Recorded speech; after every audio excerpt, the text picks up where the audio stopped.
Another type of light source is laser, stand for light amplification by the stimulated emission of radiation. Laser is an optical oscillator. It comprises a resonant optical amplifier whose output is feedback into its input with matching phase, and this is what we refer to as coherent. And any laser, it consists of amplifier with a gain saturated mechanism. It must has feedback system. It also needs to have a frequency selection mechanism and output coupling scheme. So laser has all of this.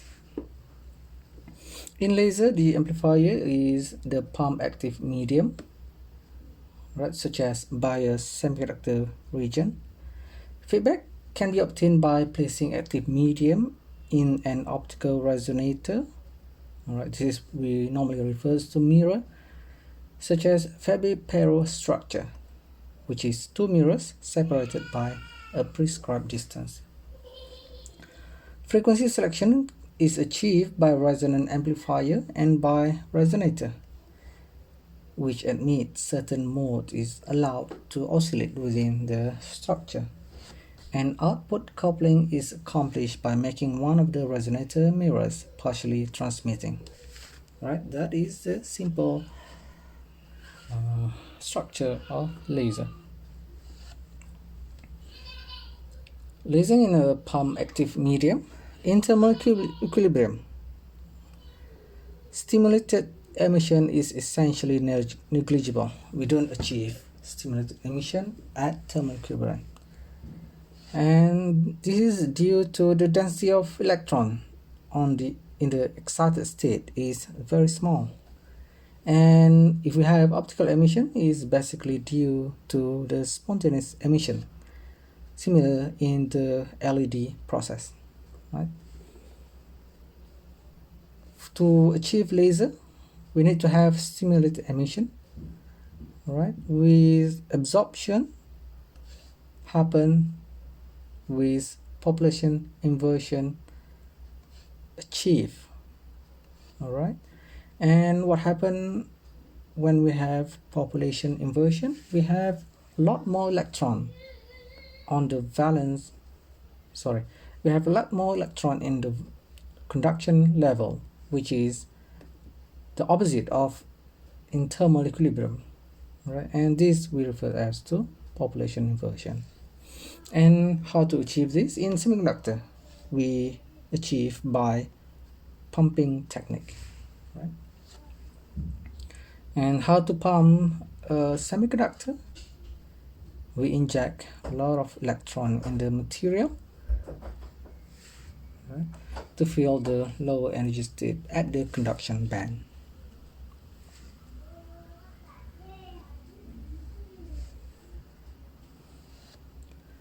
The pumping process inside the laser, we have first the process of photon absorption, right? We have electron at this level absorbing the incident photon here, move to the conduction level.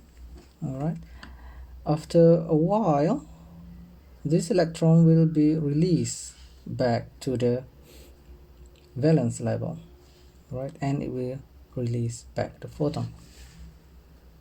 That is spontaneous emission. However, with stimulated emission, if we have incoming photon during the process of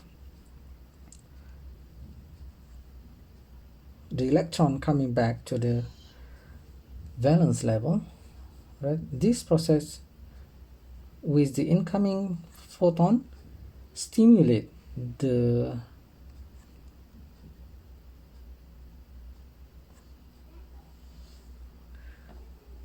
when the incoming photon stimulate the process of the spontaneous emission, right? So when the incoming photon stimulate the process of releasing the energy. Right now we have so-called stimulated emission, where we have two photons as the outcome. One is the incoming or the incident, the other one is the one that is stimulated. And the characteristic of the output photon, we have identical energy. All right, we have same wavelength, and later on we will see that the spectrum is very low or very high intensity with small line width. In terms of directional, it is very directional. Sometimes we refer to it as collimated, and therefore we have very narrow beam width. And in terms of phase, it is identical. This is what we refer to coherence.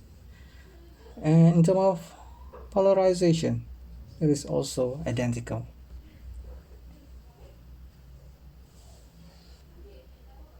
Or another diagram for stimulated emission that you can refer to.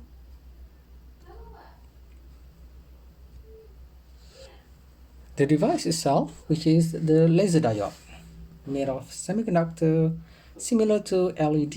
It is basically another type of LED, but a special one. Alright, also called as improve LED. And in this sense, instead using spontaneous emission as in LED, laser diode use stimulated emission. Right, and another thing that we have is laser diode. We have Fabry-Perot resonator, and this is used to confine the photon and the carrier. Characteristic of laser diode, we have very fast response. It is in nanosecond, and sometimes you can go down even lower to picosecond response time. And the spectral width is very small in terms of in the order of nanometers, with high output with tens of milliwatt. And we have narrow beam, which is advantageous when we want to couple into single mode fibers. Laser diode normally have three distinct radiation modes, namely longitudinal mode, lateral mode, and transverse mode. At the end of laser diode, we have mirrors that provide strong optical feedback in longitudinal direction. So by doing surface roughening at the edge, and we cleave the facets, right, we have radiation can be achieved in longitudinal direction rather than lateral direction. Another type of laser, it is called distributed feedback. We can read later on the detail about these DFB lasers, where for this type of laser we incorporate bright grating. It's basically a periodic variation of refractive index into multi-layer across the laser diode. In terms of optical output versus the drive current, we have this kind of profile. Right, we have drive current in this direction and the optical output in this direction. Here at this area, at low current, we have low output as well, and this region is called spontaneous, or basically LED type emission. And after we achieve threshold at certain value of current, we have the output of optical output suddenly jump into higher value. All right, and this region basically referred to as lasing or stimulated emission. The output from laser diode is given by this, right? We have the highest peak and we have another output with lower peak.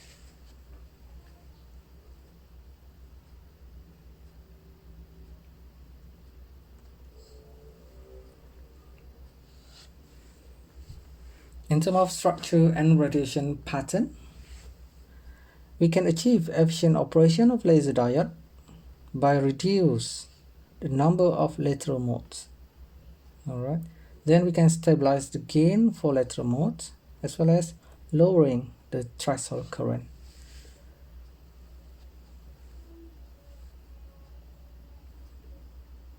This can be done by the structure that confine the optical wave, carrier concentration and current flow in the lateral direction. The important type of laser diode given by gain induced, positive index guided and negative index guided.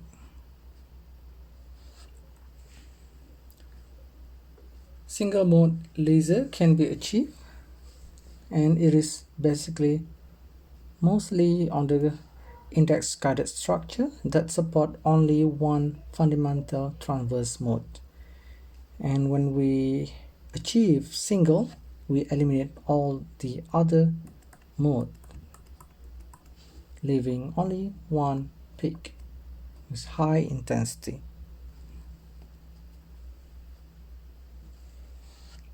In order to make single mode, we can have certain option here. We can reduce the length of cavity, but it's hard to handle with small dimension. We can do vertical cavity surface emitting laser VCSEL, and this we can achieve single mode with this structure. We can build in selective grating layer, and with this grating it will only allow single frequency to become the output. And another one is to use tunable laser diode. With this kind of laser diode we can choose whatever frequency or wavelength that we wish. Example of laser with distributed bright reflector given by this structure.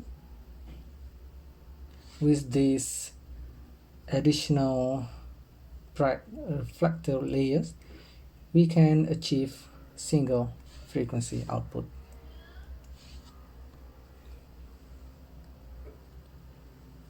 For another type of laser, DFB, which is distributed feedback laser, and the other one is distributed bright reflector modulation, you can read further by following this link.